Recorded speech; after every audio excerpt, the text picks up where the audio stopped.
안녕하세요. 7월 8일 엔카운터링 인도를 맡게 된 우수연입니다. 오늘 본문은 이사야서 38장 9절로 20절까지 이것은 히스기야 왕이 쓴 시입니다. 시가 원래 정제된 언어이고 또 번역하면서 여러 가지 어려움이 있어서 말씀을 이해하는데 좀 어려움이 있었지만 많은 성도님들이 말씀 나누기를 참여해 주시고 잘 나누어 주셨습니다. 이 시는 크게 세 파트로 나눌 수 있는데 첫 파트는 9절에서 14절까지, 두 번째 파트는 15절에서 17절까지, 마지막 세 번째 파트는 18절에서 20절까지이며 각 파트를 좀 더 자세하게 나누어 보겠습니다.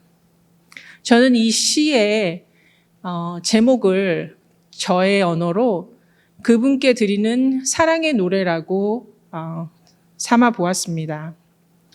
9절은 히스기야가 내가 말하기를로 이 시를 시작합니다. 9절, 유다 왕 히스기야가 병 들었다가 그의 병이 나은 때에 기록한 글이다. 이것은 히스기야가 절망을 넘어서 하나님의 소망을 만났다. 그것을 노래한 시라는 것을 9절에서 이미 볼 수 있습니다. 10절, 나의 중년에 수월의 문에 들어가고 나의 여생을 빼앗기게 되었네 라고 하면서 한창 열매를 거두어야 하는 히스기야가 유다의 운명의 갈림길에서 자신 또한 병을 얻어서 죽을 수밖에 없는 이 안타까운 상황을 이 10절의 언어로 표현하였습니다. 11절, 내가 다시는 하나님을 배웁지 못하리니 산자의 땅에서 하나님을 볼 수 없으며 세상의 거민 중에서 한 사람도 보지 못한다. 히스기야는 이제 병이 들어 죽게 되면서 삶과 죽음의 극명한 분리와 단절을 이렇게 노래하며 죽음의 세계를 만난 것이 얼마나 절대적으로 절망스러운 순간인가 하는 것을 11절에서 담았습니다. 구약은 사람은 하나님을 볼 수 없음을 강조하지만 그럼에도 불구하고 하나님을 본다는 표현을 많이 씁니다. 임재를 만나다, 얼굴을 본다 등 그런 구약에 나오는 표현들은 현상 세계에서 살지만 본질 세계를 누리는 것을 말합니다. 그 대표적인 것으로 구약에서 제사 때에 하나님을 뵙는다라고 말하는 그런 표현들이 있습니다. 12절, 나의 거처는 목자의 장막 거둠같이 나를 떠나 옮겨졌고 직공이 배를 걷어 말림같이 말리고 끊으셨다.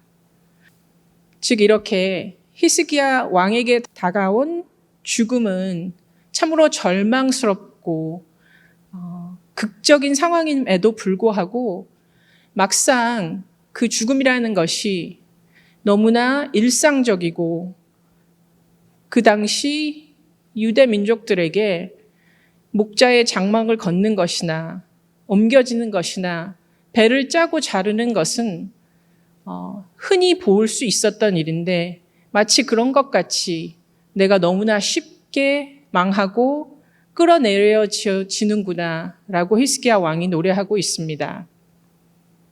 13절, 내가 아침까지 견디었사오나 주께서 사자같이 나의 모든 뼈를 꺾으시오니 조석간에 나를 끌어내시기라 하며 그 절망스러운 상황을 노래합니다. 밤이 오기도 전에 모든 나의 것들이 끝나버릴 그 두려움과 절망 앞에 있는 그의 모습이 나타납니다. 14절, 나는 제비, 학, 비둘기같이 슬피 울며 내 눈이 쇠하도록 앙망하나이다. 여호와여, 내가 압제를 받사오니 나의 중보가 되옵소서. 시인은 너무나 힘들어서 아무 말도 할 수 없이 눈물밖에 흘릴 수 없는 자신의 상태를 이렇게 고백하며 오직 하나님만을 바라보고 있다고, 또 하나님의 도움을 안타까이 청한다고 그렇게 고백하고 있습니다. 이 첫 번째 파트에서 보면 6개의 동사가 나옵니다. 10절에 빼앗기게 되리라, 12절에 걷어지고 옮겨지고 말아져 버렸다, 13절에 내가 아침에 파멸되고, 14절에 내 눈이 쇠하리라. 이렇게 6개의 동사로 하나님께서 히스기야에게 행하시는 그 결정적인 일들이 선언됩니다. 이 6개의 동사를 중심으로 그 주변에 많은 절망적인 동사들이 나옵니다. 수월의 문에 들어가고, 견디어도 뼈를 꺾으시고, 슬피 울며 압제를 받는다고 적고 있습니다. 이것은 이미 하나님께서 결정적인 선언을 하셨기에 어쩔 수 없이 당해야 하는 결과들을 히스기야가 이렇게 고백하고 있습니다. 14절에서 히스기야는 하나님께 저를 좀 구해주세요, bail me out 하면서 하나님의 구원을 간절하게 요청합니다. 파트 2로 넘어가면 되겠습니다. 파트 2는 15절에서 17절까지의 말씀입니다. 15절 말씀이 주께서 내게 말씀하셨다로 시작하는 것으로 보아서 이미 이 부분은 하나님의 반전이 일어날 것이라는 것을 우리로부터 알게 합니다. 15절, 주께서 내게 말씀하시고 또 친히 이루셨으니, 하나님께서 응답하셨으니 내가 무슨 말씀을 하오리까? 결국 히스기야는 이제 어떻게 살아야 할까요? 내 마음의 고통으로 계속 방황을 하여야 하겠습니까? 라고 스스로에게 질문하는 형식으로 이 절을 썼습니다. 하나님의 은혜를 만난 사람이, 하나님으로 인하여 구원을 받은 그가 당연히 그렇게 살 수 없겠죠. 16절, 주여 사람이 사는 것이 이에 있고 내 심령의 생명도 거기 있사오리니 원하건대 나를 치료하시며 살려주옵소서. 이 부분은 한글로 된 번역이 시의 흐름을 이해하는데 어려움이 있어서 목사님께서 직접 영어 번역을 저희들에게 미리 나누어 주셨습니다. My Lord had hidden me. Let there be my life to you, my heart. Yahweh has given rest, my spirit. You make me well, and I am kept alive.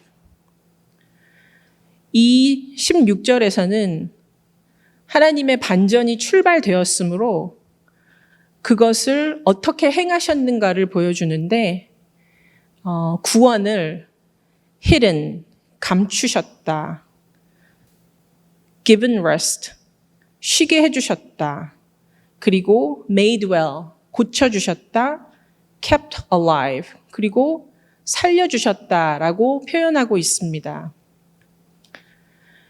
한글 번역에서는 이 16절이 간구로 표현이 되어 있는데, 만약에 그것이 간구라면 15절에서 이미 이루셨다고 고백한 것과 시의 흐름상 상충이 되기 때문에 이 16절은 영어 번역대로 더 이상 방황을 할 수 없는 히스기야의 그 마음의 결심과 선포를 나타내고 있습니다. 즉, 하나님께서 치료하고 살려주셨으니 이제는 기쁘게 생명 누림이 마땅하다라고 시인은 고백하고 있습니다. 17절, 내게 큰 고통을 더하신 것은 내게 평안, 즉 샬롬, 홀네스를 주려 하심이라. 주께서 내 영혼을 사랑하사 큰 고통 속에서 멸망의 구덩이에서 건지시고 내 모든 죄를 주의 등 뒤에 던지셨나이다 라고 고백합니다. 시인은 이 17절에서 죽음의 고통도 결국 돌아보니 하나님의 사랑의 심판이었다고 고백을 합니다. 멸망의 구덩이, 포로된 고통의 자리에서 하나님 앞에 나왔을 때 그것은 곧 심판받음이었습니다. 하지만 그 심판을 통해서 죄사함을 받았기에 그것은 사실은 구원의 길이었죠. 그러니 포로된 백성들에게도 백성들아 이제는 죄책감을 가지지 말고 멸망한 그 절망된 자리에서 사로잡히지 말고 생명을 피우자라고 시인은 말하고 있습니다. 이 두 번째 파트에서는 4개의 동사가 눈에 띕니다. has hidden, has given rest 라고 16절에 나오고 17절에는 you kept me and you threw 라고 위의 두 동사로 인해서 이루어진 또 필연적인 결과들을 나타내고 있습니다. 이 동사들을 중심으로 이 두 번째 파트에서는 하나님의 은혜의 반전을 노래하였습니다. 저는 중학교 때 가족과 함께 미국에 이민을 와서 많은 이민의 가정들이 그렇듯이 맏딸로서 이런저런 부모님의 일들을 도와드리면서 자랐습니다. 저도 어른이 되어서 성장을 하고 부모님들도 나이가 들어가시자 제가 더 이상 나의 힘으로만 도와드릴 수 없는 어려운 일들이 조금씩 생기기 시작했습니다. 저희 아빠가 많이 아프시게 되셨는데 이제까지 이런저런 방법을 써서 제가 해드릴 수 있었던 도움들이 아무 소용이 없는 시간이 되었었습니다.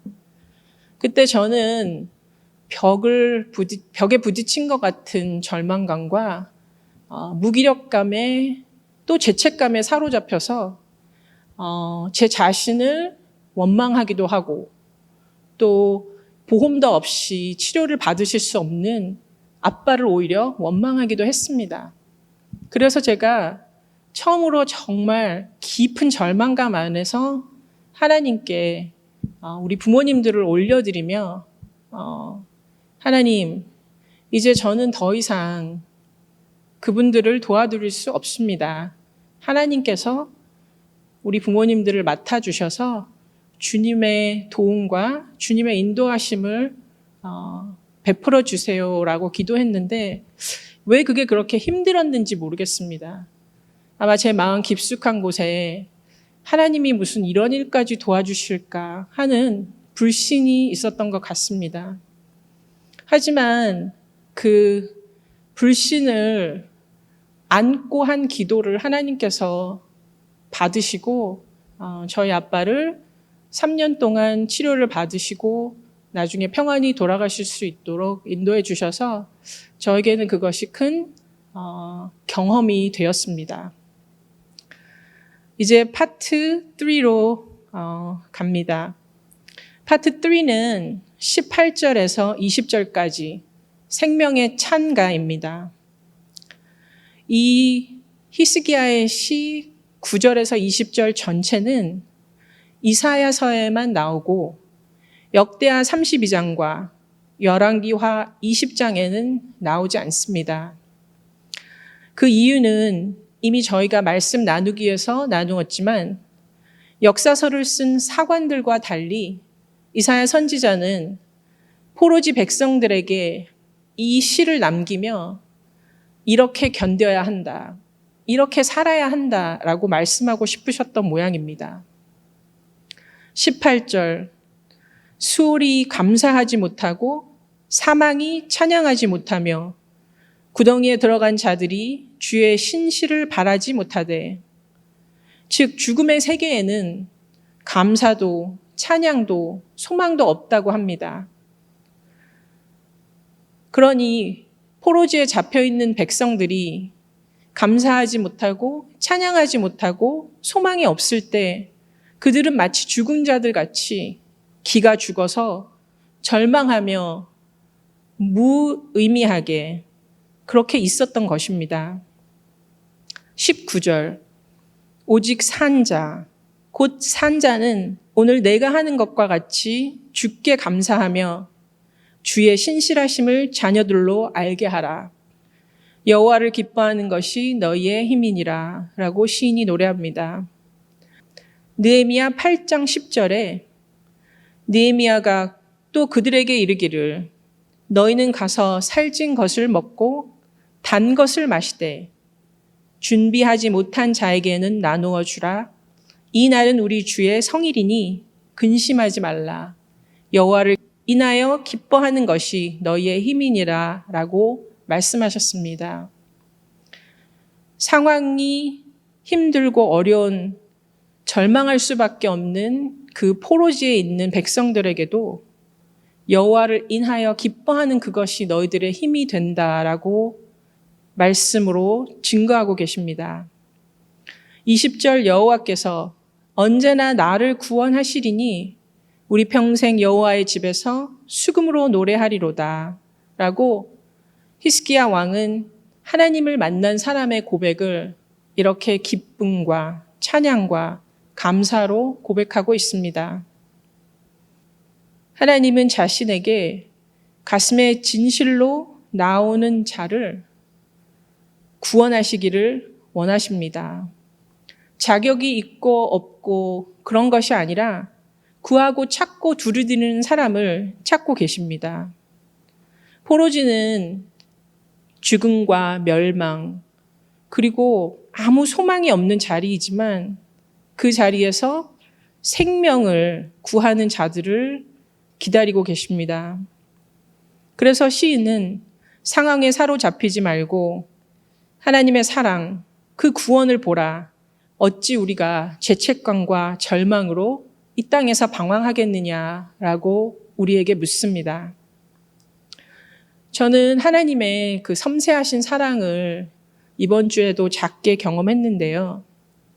수요일 날 말씀 나눔 시간에 혹시나 바쁜 일정이 생겨서 인도를 잘 못하면 어떨까 하고 걱정이 많이 되었습니다.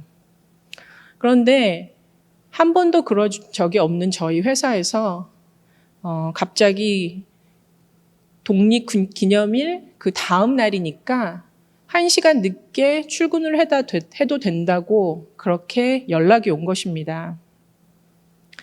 하나님께서는 내가 염려하고 믿음 없어 하는 것을 보시고 혹시 말씀 나누기에 방해가 되지 않을까 그렇게까지 개입하시고 도와주신 것 같습니다. 나의 연약함과 나의 모든 것을 아시는 하나님께서 그렇게 세미한 자리까지 함께 하시고 도우시는 것을 보며 제 가슴에 그 사랑에 대한 감사가 가득했습니다. 오늘의 나눔 가이드입니다. 신앙, 어찌 산자가 죽음자처럼 상황에 떠내려 가겠는가? 생명이 있다면 생명을 감사하고 노래함으로 삶을 시작해보라. 상황을 초월하는 힘이 속에서부터 생수로 솟아남을 체험해보라. 하나님께서 원하시는 것, 현상의 생존이 아니라 죽음 넘어선 참 생명을 누리는 것인데 그 생명은 하나님과 관계 안에서 교제하며 하나님의 세계를 누리는 것입니다. 어떻게 그 하나님의 세계를 누릴까 나누어 보겠습니다. 감사합니다.